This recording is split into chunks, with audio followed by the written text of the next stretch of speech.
記唔記得之前我用8蚊雞買咗一啲草菇呢？嗰陣時一次過用唔晒，所以留返一半處理好，將佢急凍起嚟，放咗喺雪櫃都成個月啦。今日攞返出嚟用佢嚟炆雞翼，我用咗呢啲無激素嘅雞中翼，將草菇同埋雞翼徹底解凍。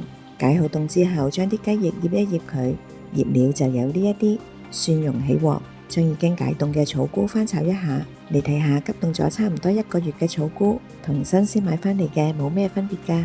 炒到乾身就可以喺鑊邊蘸少少燒酒，再翻炒幾下就可以出鍋備用。加返少少油，將已經醃咗半個鐘頭嘅雞翼兩邊煎香佢。兩邊煎香之後，加入少少蒜片，將剛剛醃雞翼嘅調料加少少水，加多少少老抽增添顏色。煮滾返之後，將草菇回鑊一齊炆煮一陣間，炆到啲雞翼熟啦，埋返1個蠔油芡汁，加多1紮蔥段，煮熟返個芡汁就完成啦。草菇同埋雞翼呢兩種食材都好適合配上老抽同埋蠔油，呢個都係由細食到大嘅家常菜嚟㗎，你哋都試下啦。